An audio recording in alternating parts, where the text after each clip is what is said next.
Hi mga kamars! Good morning! Happy Monday po sa lahat!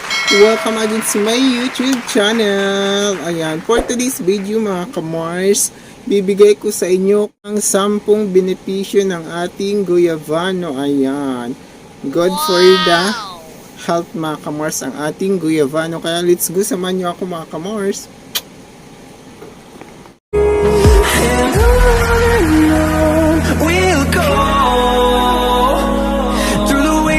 Through the highways till my shadow turns to sun rays, and on we'll go through the wastelands, through the highways, and on we'll go.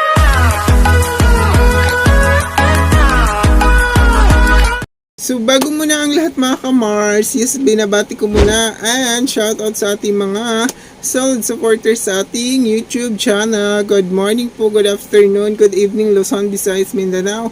Ayan, good morning, shoutout sa ating mga supporters dito sa ating YouTube channel mga kasisa love. Bago tayo mag-umpisa, magpapasalamat muna tayo sa inyong lahat mga kasisi loves dahil malapit na tayo mag 1k subscribers sa lahat. And let's go na mga kamars, wag nang patumpik-tumpik pa. So dito tayo sa source of nutrition natin mga kasisi loves. So dito muna tayo for today's video. Ayan, about of nutrition muna tayo para sa ating health mga kamars. Ayan, ang 10 benefits of guyavano. Ayan, nandito tayo, samahan nyo ako mga kamars. Madami tayong malalaman dito sa ating vlog. Ayan, meron pala siyang vitamin C, vitamin B, vitamin B3, vitamin B9, vitamin 6, vitamin B2. Ayan, so madami palang vitamins ang guyavano. Oh my God! Wow! Mga kamars, ayan. Meron din siyang minerals, copper, potassium, magnesium, iron, and phosphorus. O diba, madami. Alam niyo na yun mga kamars. Kaya kumain na tayo ng guyavano. Ano pa bang inaantay natin? Huwag nang patumpik-tumpik pa. So, ang ibig sabihin, ang una pala, ang antioxidant. Okay? Ang antioxidant are compound that help neutralize harmful compound, cold free, and radical which can cause damage to cells. Ayan, nagbibigay siya ng tulong sa mga damage ng ating mga cells sa ating katawan mga kasisal labs. So ibig sabihin ng anti ay contra-chemical process na tinatawag na oxidant, ay oxidation siya mga kasisi loves. So ang oxidants naman ay oxidation ay pagproseso kung kailan ang halimbawa ang bakal ay magkakaroon siya ng kalawang or katulad ng mansanas, kapag binalatan natin or inati, nagkakaroon siya ng parang pangingitim o kulay brown ba yun mga kasisel loves. Yun ang ibig sabihin ng oxidation niya mga kamars. Ayan. Number 2, dito tayo sa help kill cancer cells. Ayan, nakakamatay. Ayan, nakakatulong ang guyavano pangpatay ng mga cancer cells natin sa ating katawan mga kasisel loves. Ayan. Oh my God! Guyavano has been widely studied as an alternative way of reducing the risk of cancer. Ayan. Kaya sa may mga cancer, malaking tulong ang pagkain ng yung preskong-presko na guyavano o galing sa pagkahinog ng puno mga kamars. Huwag kayo doon sa mga juice ng mga guyavano kasi may halo na po yung mga chemical or mga madaming sugar.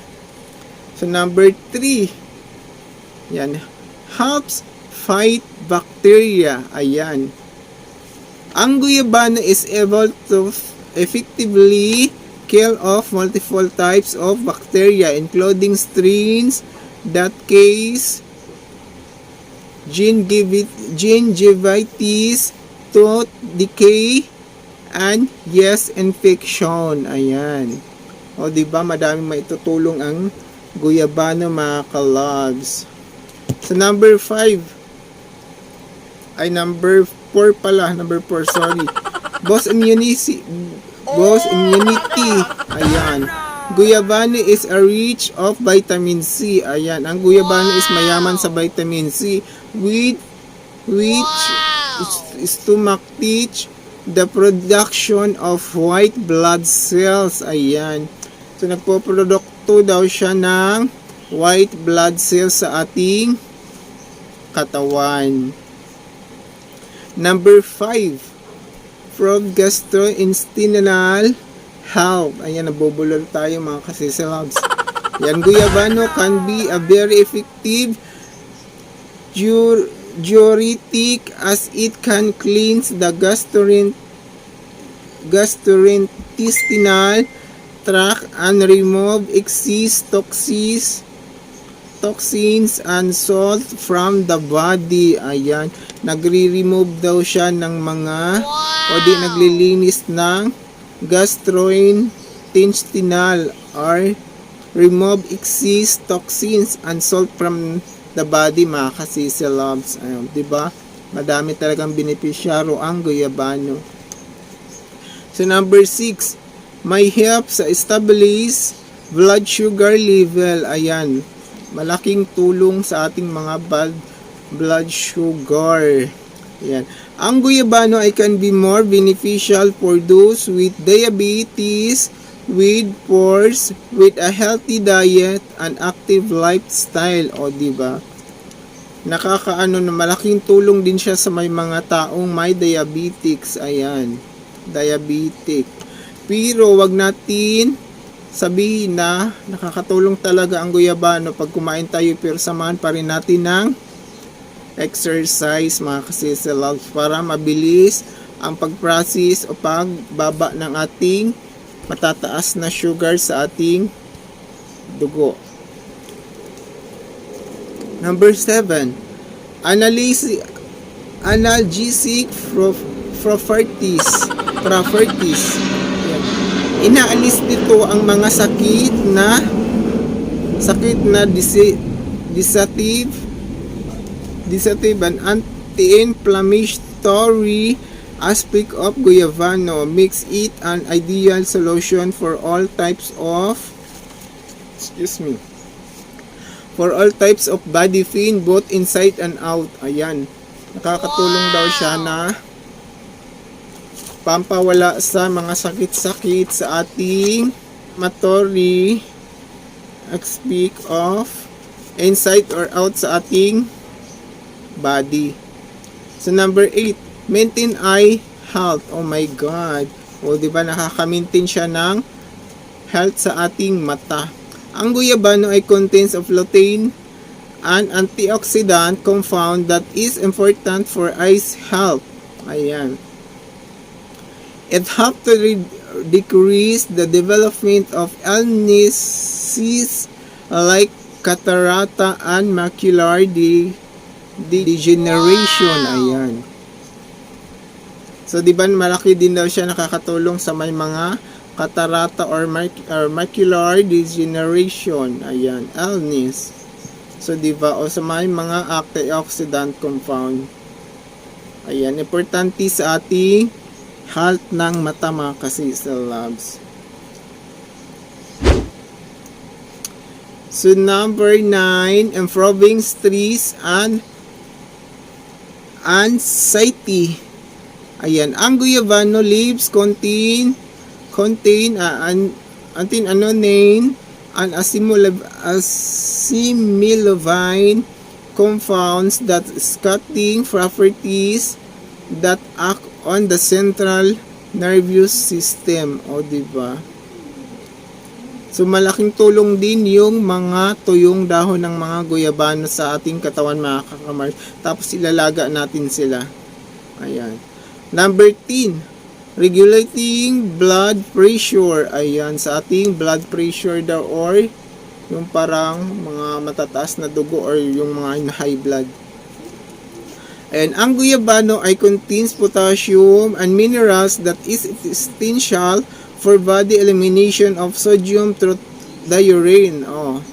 Urine is ibig sabihin yung ihi natin mga kamars. So potassium is also important for blood pressure and management. Diba? Mas importante ang potassium is also important for blood pressure management. Yun. So yun mga kasisilab. So yun ang 10 ng beneficiary ng guyabano. At yun din ang mga pwedeng tulong ng pagkain o pag-inom ng guyabano natin mga kamars. Ayan. A recent study showed that guyabano is the rich in acetogenins, which are a group of metabolic compounds that have a cytotoxic effect. Ayan. That targets is cancerous cells. Ayan, tinatarget daw niya pag nagtitik daw tayo ng guyabano or umiinom or kumakain tayo ng guyabano mga kasisilabs. Ayan. Compounds are cytotoxic effect. Ayan. Tinatarget niya yung cancer. Ayan. Nakakatulong din siya sa may mga taong sakit ng cancer. Pero hindi naman totally talaga na ang guyabano talaga daw ay yun talaga ang pero malaking tulong din siya sa ating katawan pag kinakain natin or ginagawa natin juice mga kasisilab. Pero wag na natin haluan daw ng sugar. Ayan. Mas importante yung tunay na guyabano, wag yung mga juice na nabibili kung saan. And that ang guyabano is not recommended. Ang bawal din daw pala dito sa ating guyabano ay guyabano is not recommended for people with Parkinson's and disease or low blood pressure. Ayan, bawal daw siya i-take sa mga persona may Parkinson's disease or low blood. Ayan, sa mga mabababang dugo. Ayan, blood pressure. Ayan, bawal. At bawal din daw siya sa may mga babaeng nagbubuntis o nagdadalang tao mga kasisilabs. Ayan. So, ayun lang muna. Salamat sa pagsama sa ating kunting oras mga kasisilab. Thank you and God bless po. Ayan, salamat. At bago magtapos tong video, huwag kalimutan i-like at mag-share ang ating video mga kamars. At laging pindutin ang notification bell para lagi tayong ma-update sa ating mga susunod na upload na mga video. Salamat all miss. Thank you for more. Thank you sa aking mga solid supporters dito sa ating YouTube channel. And thank you din sa aking sa mga supporters sa ating Facebook page. Ayan, salamat po. God bless. Ingat po tayong palagi. At sana doon sa ating share mo na konting kaalaman sa pangdagdag sa ating pagkain ng guyabano. Ayan, salamat. At sana mayroon kayong nakuha at natutunan na magandang pagkain para sa ating katawan. Ayan. Thank you and God bless. Bye-bye. Good afternoon. See you. Love you more.